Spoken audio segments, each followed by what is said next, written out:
Hey, welcome to Under the Shell.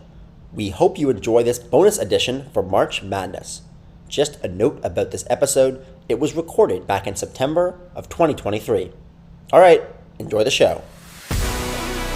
You're listening to Under the Shell Podcast, the best in America. Our podcast is called Under the Shell, but our next guest is a little bit outside the shell at Iona College. We have the star of last year's March Madness and now head coach at Iona, Tobin Anderson. Coach Anderson, welcome on. Thank you for coming on. Thanks, fellas. Great to be with you. How has it been since last year's postseason run? Has the media attention, has that been overwhelming? Do you like it? What's it been like? I mean, the whole thing, all of it's been overwhelming as far as just like the run, the media, the new job, the recruiting. It's all a lot. So that's kind of what you sign up for when you decide to be a college coach. And it's gotten crazier, obviously, with all the stuff, the transfer portal, NIL, that kind of stuff. So yeah, it's been crazy, but like all fun, like all good stuff. Like you can't be upset about the attention, and all the attention helps our program, helps us. Recruits know who I am now. Recruits know who Iona is. They have a better feel for what FDU did last year. So a lot more attention to in that respect. So it's all good. It just I'm trying to learn how to say, I can only do so many things, and so I got to kind of learn how to say no sometimes and not travel across the world and do all things I have to. I have to get some things done. So, but it's all good.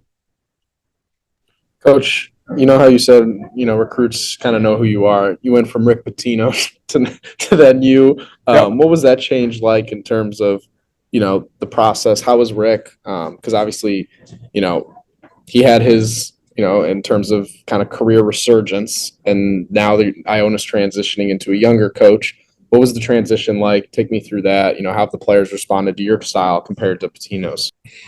Yeah, so I knew Coach Pitino for a long time. He was a five-star coach and lecturer for years. So we had crossed paths a few times, but I didn't know him that well, obviously. So when this happened, obviously, we had talked a few times, and the guy did a great job. He came in and he fought.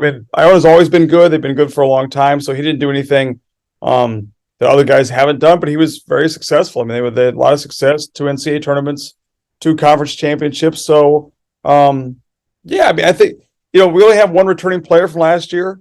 It's a brand new team. So it's like only one guy played for him. So it's not like there's a bunch of guys who are around for his tenure last year. So we're just, we're not really, it's like the players don't want to know about the past as much as, the fans do or I do or things like that. They're worried about the future. They're worried about what's going on right now and how do they have a chance to have a great year and have a great chance to go to play in March and make a run. So we kept just focused on that the whole way through. All the guys we have that are young guys come from good high school programs. All the older guys come from good college programs. So my staff's very experienced, very they've been with me for a long time. So yeah, we're just kind of doing what we have to put this program back in a situation to make and to win conference championships, to go to the NCAA tournament and have a chance to win games. This team, obviously the team that beat Purdue last year, I want to kind of ask you about the state of college basketball because it was super veteran laden. You had a lot of experienced guys. But I want to ask in terms of recruiting, you talked about it. How much of what you look at the job now is, well, let me do the slow build, right? Where I bring in players as freshmen, and then when they get to be seniors, I know I'm going to have a good team, but it's going to be kind of rough through those first years when we're playing a lot of young freshmen versus, hey, man, I got to win right away. Job security in college basketball is not really a thing. So you got to kind of start off strong. How have you balanced those two? Because there are drawbacks to both, obviously. Yeah, no, that's you hit on both things there. There's 2 parts of it. Part one is to win right away, and what that does is it gives some momentum going for your program, for your team, for the community, the school, the whole thing. So you want to win, and the way it is now, with the portal, you're able to recruit guys right away and have a chance to win. There's no guarantees, but you have a better chance to win now because there's more options with older guys you can bring in for the transfer portal. But you also want to make sure you get young guys who are going to be good, who are going to develop and be good players down the road too. So you try to balance out both parts of that. You're building for now, but you're also building for the future. So we had we have 6 freshmen, which that's a lot of freshmen. We signed 2 for next year, so we're going to have a lot of good young guys, and then it's a matter then of like, mixing in the older guy. We have 5 graduate seniors here, so we'll probably start a lineup of 4 seniors and a junior. So we'll start an older lineup, but the guys behind them are all young guys who are hungry, up and coming, going to be good. And I'll be honest, like there's not a lot of difference in that. There's not a big gap there. You know what I'm saying? Like there's not a gap that you'd think there would be. I mean, they're all good players. They're all Division I players for a reason. So our goal is to get the guys to play well together, to play for each other, to do the right things as the year goes along, and then play your best in March. That's the idea, is to play like what happened in FDU last year. We played our best basketball the last month of the season. That's a lot better than playing your best basketball in November. You play in November, then who the hell cares, right? You play in March, now all of a sudden people are paying attention. So our goal is to be playing our best in March. And I think with our team, with the young guys, the old guys, a combination of both, and the way it is now, that's all you're thinking about is playing our best basketball come March. To take it back a little bit from this year's team, a lot of people know about your coaching career, but I don't think as many people know about your playing career at Wesleyan. Obviously very successful there. Can you kind of take us back and how you got started playing basketball and then ended up playing at Wesleyan? I'll bet very few people know about my playing career. I think that's probably an extremely small percent, which is probably a good thing. So, even my kids don't know much about my playing career. So yeah, no, my dad was a high school coach. I grew up playing for my father. I was in a high school gym my whole life. Like I always wanted to be a really good player.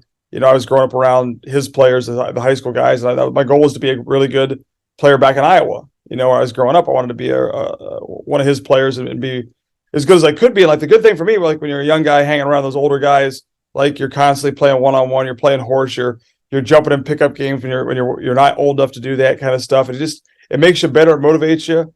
I was able to have great mentors and great guys, older players who kind of like, pushed me, motivated me. And like, I knew at a certain point I had some physical limitations. I'm not a very big guy. I'm not very fast. I can't jump. I've never dunked before. You 3 guys probably jump and run faster than I could. So I knew I had to be a hard worker, be a gym rat, be a guy who lived in the gym. So that was just kind of, I understood that. Like I was very disciplined. Like I knew that I had to have a good college career. I played Division III and had a good Division III career, but like that was probably as good as I could be. But even to do that was a lot of work and a lot of dedication. I couldn't take shortcuts. I couldn't be lazy. I couldn't not do the right things because there's a lot more guys talented than me. So yeah, I'm actually really proud of what I was able to accomplish because I'm not I look more like a tennis player or a golfer than I do a basketball player. So I was happy that I was able to have some success, obviously in high school and college. So that was a lot of fun. When was the moment you realized you wanted to get into coaching? About the time when I realized I couldn't play past a certain, so I couldn't play past college, and I remember one time I was in the 8th grade and I said that I wanted to play the NBA, and my parents they didn't humor me at all. They're like, well, you can't. That's not going to happen. Like you're not going to play in the NBA. You have no chance. Some parents are like, well, hey, we'll give you got a chance. You never know, or dream big. All that kind of. My parents were like, no, that's not going to happen. So my dad said, maybe you can coach at a high level. And I'm like, yeah, I'll do that. Then I'll coach. If I can't play, I'll just coach. Because I love the practices. I love being in the gym. I love the competitive spirit, the competitive fire of like, I love game day. I love the nerves, getting excited for big games, for important games. Like I love all that stuff. You go through your whole life, and like I've been coaching. I've been head coach I think for 20, maybe my 23rd year, and I'm still just excited now for games as I was back in the when I was first getting going. How have you, in terms of as we kind of move into the Purdue game, because obviously I'm sure you're tired of answering questions about it. Because you've probably been asked about it nonstop, but you talked about it in the locker room. You said, I want Purdue to see this. The more I watch Purdue, the more I think we can beat them. How much I want to ask first off, because we're obviously Maryland-based podcast. Did you watch any film of the Maryland win against Purdue? And then second of all, what about Purdue made you think you guys could win? Was it really just the 5 outs, like, the more perimeter style offense you guys played? Was it just really clamping down on Edey? Why did you say that? You knew it was going to attract attention, obviously. Yeah. Well, I didn't want Purdue to hear it, so that kind of got misconstrued as I didn't want that to happen. And obviously, it was So like when we go to Yeah. scout before a tournament, like I'd watch Purdue play during the season. And I didn't watch the Maryland game. I'm sorry to disappoint you guys, but I didn't watch it. But I'm sure my assistant did though, right? So like we watched a bunch of games during the year. We obviously knew Zach Edey. We prepared ourselves, and then he'd watched a lot. Cam Morrell, my assistant, had watched him a lot, and so. We're getting ready to play Texas Southern in the play-in game, which all my attention was on, hey, let's get this win. Let's have a chance to move on. Obviously, the next round is going to be much harder. And Cam was just like, he's like, I'm telling you, man, we can beat these guys. And I think, and I kept hearing that, like, and I'm like, all right, whatever. He's like, I'm telling you, this is a team. I'm not sure beat, but it's like we can definitely, it could be a good game. Like it could be a battle. And it was a couple things, right? The 5-out motion. That Zach Edey would have to guard one of our guys on the perimeter who could score, who could shoot, and he's not good at that. The fact that we pressed and they had 2 freshman guards who were very inexperienced, and we thought, to be quite honest, like not as good as our guards. How many times are you going to play a Big Ten champion who you think you have better guards than they do? We thought that, like we definitely thought that, and it ended up being true. To be honest with you, like those guys are going to be good players, but like we had at that time in March of last year. Our guards were quite a bit better than their guards. So we had an advantage in the background. We obviously I thought Zach Edey might score 80 points. Because I'm like, I don't know what we're going to do with him. I mean, he's going to have major problems. We're kind of like, hey, let's just try to like make it uncomfortable for him, make him make tough shots, don't foul him, make him run, make him defend. And if he misses those little 4-foot, 5-foot shots, which he missed a few, and then the rest of the guys, we just didn't play some guys. We didn't guard certain guys. We didn't the guys who were McDonald's All-Americans and Mr. Basketball, we just kind of ignored. And once they started missing shots, it was like we knew the guys we wanted to make hurt us. Like we knew guys off the bench were like these guys, we thought they were a little shaky. So it's like once they missed 1 or 2 shots, they lost all confidence. And then he stopped subbing, and then we had to warm down a little bit. They were tired. Like our style really was perfect for playing them. As opposed to playing like a Kansas or playing a Houston or playing a team that's faster, quicker, more athletic. Like Purdue was kind of built for us to play them in a lot of ways. Yeah, I mean, I remember you guys were leaving Gillis and Lawyer, who was a good shooter on the year, just wide open. I'm just like, Lawyer we knew could shoot. Works. Lawyer we knew could shoot, so that was kind of he got some shots he probably shouldn't have. He should have. That was not in the game plan. No, he got too many good looks, to be honest with you. But like Gillis, who had made 9 threes in a game, he looked extremely shaky. And the guys off the bench, there's a big lefty off the bench with a beard. First. Yeah, Caleb First. We're on the bus to the game, and Tom Bonick, my assistant's like, he's like, we can't, like those guys off the bench, don't even play him. It's like Tobe, just tell the guys stay in the paint. I'm like, I said we can't. I mean, these guys are like. They're top 50 players in the country. He's like, I'm telling you, they won't make shots. They'll get tight. They won't make shots. They'll get tight. And like, sure enough, that's what happened. They did make shots. They got tight, and it's kind of steamrolled from there. Where were you on the power rankings to play as Zach Edey on the scout team? Where did you rank? I mean, we had. There's no. I mean, you can't prepare for Zach Edey. There's just not. But here, let me tell you this. I will say this: when I was in Division II, we played Damon College. We had an All-American, a 6'10" All-American, a great who could have played a lot of plays. Could have played A-10. Could have played almost every place, but maybe not the highest high majors. Because he was an All-American, scored 2,000 points. We had guarded him he played for 5 years. So for 5 years, we had to double the post. We had to help inside. We had to do. So we were kind of like. It was almost like it was our preparation for Zach Edey. Like we had ways of like guarding big guys that we'd experimented with for the last 5 years.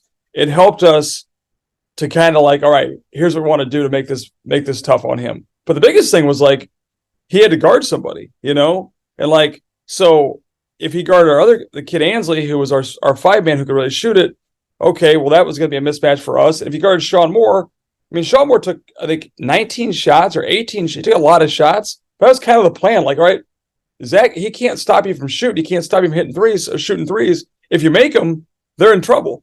If you miss them, we're probably going to get beat, right? And he made enough for us to win. We still only shot 39% from the field. We didn't go crazy and make like Villanova, Georgetown, and make 80% of our shots. We shot 39% and still beat them. That's crazy. So you guys were up by 1 at halftime. Going into that locker room, what are you saying to your team to keep them focused on what's going on? Well, I think at that point we knew we had a chance to be in the game. I think before the game, it's like we're kind. You're kind of like the players are probably like, hey, let's almost like let's find out. Let's just go out there and see where we're at if we can hang with these guys. I think we knew after the first like 5 or 10 minutes, okay, this could be a ball game. And then when we got to halftime, our guys were like, hey, this could be, this should be a great game. Like they at that point they thought, wait, we could beat these guys. So there was no like, hey, we're happy to be here, or this is what a great half, and let's just go home now. Like that, the guys really thought at that point that we could beat Purdue, and that was that obviously helped our confidence, helped our excitement. And it also helped to play in a place where when you're the underdog of the NCAA tournament and the fans start to come around for you, they start cheering for you. We had almost like a home court advantage. That was in the Midwest, in a Purdue basically dominated area. So all that stuff kind of came together at the right time, and we got behind by 6. With I think 9 minutes to go, 10 minutes to go. And it just felt like, all right, we're on the verge of this game being over. And then we made just a gutsy, tough run to go back up by 2. And then then the rest of the way it was a dogfight. So the final buzzer sounds, you guys win the game. What is going through your mind? I have no idea. I couldn't even tell you. I don't even remember. I have no idea. I remember there's a shot of me on the sideline with 2 seconds to go. And I have no idea. And I'm sitting there like I'm thinking about something. I have no idea what I'm thinking about. I have no clue at all. So when the buzzer goes off, because you don't believe you're gonna win that game until the buzzer actually goes off. You just don't. Like when you're the underdog, and I've been coached for a long time. You just think that something's gonna go wrong. And that's why I called timeout. I'm like something's gonna go wrong. They're gonna hit a 4-point play, get fouled, something crazy gonna happen. So when the buzzer actually went off, we had won. It was just unbelievable elation. We'd actually won this thing. It was crazy. So I have no idea.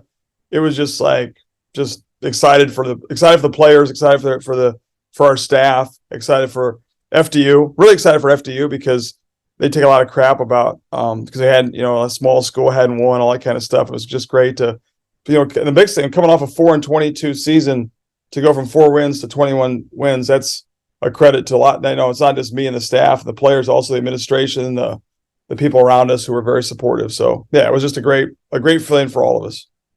What was that handshake with Coach Painter at the end? I mean, that's got to be probably an awkward situation for him, not the way he thought that game would go. How was that interaction?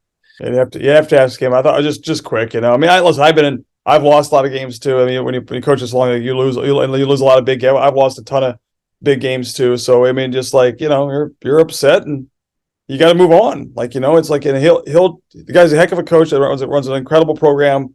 They'll be great again this year. Have a chance to win the whole thing again this year. There's pressure. There's pressure when you're the number 1 seed. There's pressure when you've lost a couple times in a row, and that's what makes the tournament great. Is man, it don't matter what you do. It's a 1-game season, and you got to come ready to play every night. And so, the guys they're a terrific coach, terrific program. They'll be back better and stronger this coming year because of what happened. But yeah, I think as a coach, you kind of take inventory, and then you got to move on. So I'm sure he's already moved on to this year, which we have too.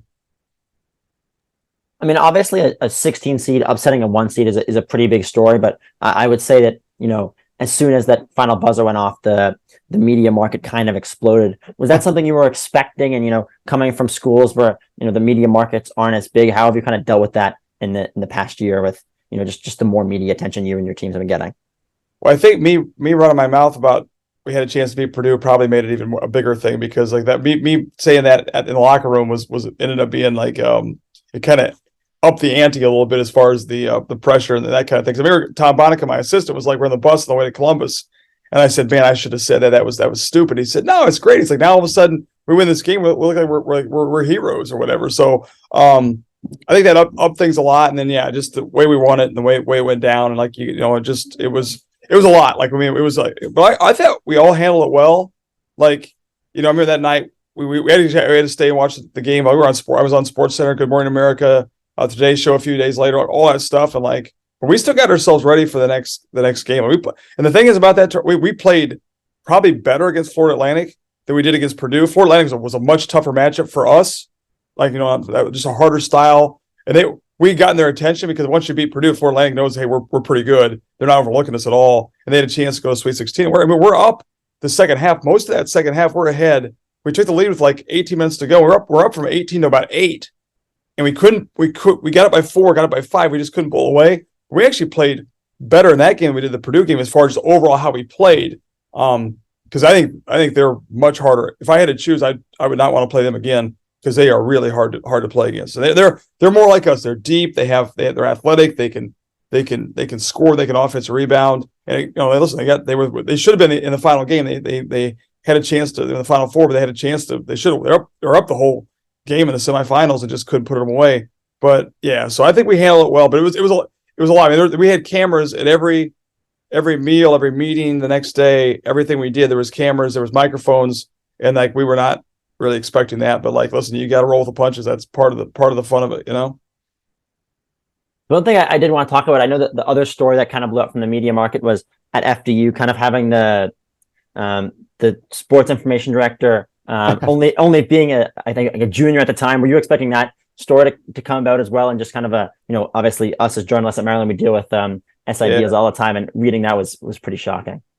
Well, Jordan's really good. First of all, like he's a really good, whether he's a student or not a student, he's a great SID. Like he just has a great passion for that. And like he handled it all well. I mean, like after we won, he was a guy, getting us on Sports Center and doing all the interviews and stuff like that. He was terrific, and he's like any good SID. He's a little pushy. So he's trying to, he's like, you got to do this, you got to do this, you got to. I'm like, listen, man, we got to prepare for a game here. But he's like, wait, let's hit with the irons hot. So like, yeah, I mean, it was great for him because he is like, he's a student. He's a really good student. He's graduating this December, January, and he puts so much energy, passion, and time into being an SID at FDU. And he got a little, FDU got a bad rap for like, well, hey, this guy is a student, but also your SID. I'm like, you don't understand, man. This guy, he's terrific. He did an incredible. He did a better job than 90% of SIDs would do, and he's got this unbelievable passion for doing it. So yeah, no, it was a great. I'm happy for him, and hopefully that opens a lot of doors for him. In terms of obviously I don't think you've ever crossed paths with him, not that I've seen, but Maryland's coach at the time, Kevin Willard. What have you heard about him? He did coach at Iona. Oh yeah. And kind of what do you know about Coach Willard, and what can you tell us about what you've heard in coaching circles about him? I know him well, and I actually saw him this summer. We talked for a while this summer. So people at Iona love him. He did a great job there, and he loves Iona. He talked a lot about it. We had a great conversation about it, and he's just like, hey, listen, there's a reason why Iona wins, and there's a lot of things in place there, from resources to support and boosters, alumni, and things like that. And so he had a great run at Iona, just like a lot of guys did. And he's like, hey, if anything you need, call me. So I should call him and get some. I should make him play us, right? That'd be a great thing if we could get a game going. Maybe do a home and away. We could bring him back to Iona. He could play there. But no, he does a great job. Terrific coach. Dad was a great coach. Did a great job. But Iona did a great job at Seton Hall. And now he'll do an unbelievable job for you at Maryland. So yeah, no, we've definitely been in touch, and he's been nothing but great, very supportive. One last question here. If you had to take one memory or story from the March Madness run last year that we haven't talked about yet, maybe something that you haven't talked about yet, what would that story be that kind of sticks out to you? I've told so many of the stories. Like there's been a lot of interviews. It was cool the day. I just think all the things for us, like behind the scenes, like I talked about the Izzo, seeing Tom Izzo in the hallway the next day. I mean, you probably heard this story, but I think it's just still pretty cool. Where I'm like walking down there, and I'm like, man, and I'm like, the only guys in the hallway were me and Tom Izzo, right? And like Tom Izzo had no idea who I was, 24 hours ago. I still think he didn't at the time. So I was just like, I'm gonna say hello to him. Like I'm like, hey coach. I said, hey coach, my name's Tobin Anderson. He's like, I know who the hell you are. He didn't say hell. I know who the hell you are. He said, been watching you on TV for the last 24 hours. You guys did a hell of a job. You beat Purdue. No one else could beat Purdue. Incredible. So I thought that part was cool. And like just when you go from being like you're a 16 seed and no one really thinks you can win, and then you win, like all of a sudden now the attention and the people and like the way that, and like the tournament is such a great thing. I mean that part is awesome. And then just like for me personally, like being there, like having my family there. And like there's a shot of me and my son hugging after the game. My wife, and there's a picture of me and my wife after the game hugging. My brother was there, my sister was there. all the people who were there, the AD, so it's like all the people who were there behind the scenes who in FDU, we'd play games at home. We started out with about, if we could save time and introduce, instead of starting introductions of the players, we could just introduce the crowd to the players. We had less crowd than players when we first got there. There's like 10 people there. So we would just those people were there the whole way through, and then all of a sudden we make this run. It was just great to see the excitement and all the stuff about the tournament, the charters and the flights and the motorcades and how you're treated and how it's done. Like it's a great thing, and so we'd like to get back there as every year if we could. I mean, it's just a great thing. It's a great motivator to get back in the tournament. It's just such a fun thing for the fans. I mean, we had fans from FDU driving buses. They drove in a bus all the way there, and I don't think they thought we were going to win because they drove in a bus and then they drove back the same night or something like that. I'm like, well, we should just figure out a way to keep them there. I mean, what a long ride from New Jersey. They all came, they're all fired up. So no, it was just great. Our president drove out. I think the same thing. I think he thought we were going to lose, so he drove out, just didn't bring any clothes. We won. He drove back home, then drove back out for the next game. Like he made 2 trips. It was crazy. So all those stories are awesome stories. I remember after the win, you said that you had some laundry to do, that you had some belief, but you didn't have that much belief. How much clothes did you actually pack? Well, so you leave on Monday morning, right? We didn't play we played Wednesday night, right? So by the time you leave on Monday morning, you get to that game was on Friday night, so the next game was Saturday. We've been there for 5 days, and it's a lot, and I work out, and I'm constantly I'm going through clothes all the time and things like that. So yeah, I definitely gone through a lot of laundry by the time I got to Saturday, and then you're for Friday, then you're we got 2 more days here, which is great.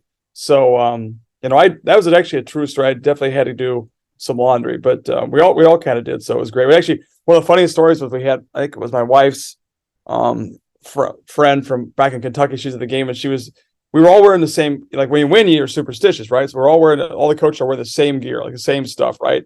And so after every game, she kept washing all of our clothes for us, and then she'd bring it out to the video room, the film room, and then she'd put it out there for us. And so we wore the same thing for three straight games, and so it was kind of it was actually really funny that the guys, we all had our vests and the same. We don't want to change any clothes. Nobody wanted to do anything else. It was all we always say we're not superstitious. We're just a little bit stitious. So we didn't want to ruin the vibe we had going. Guess what? You've got Under the Shell podcast. Nobody does it better.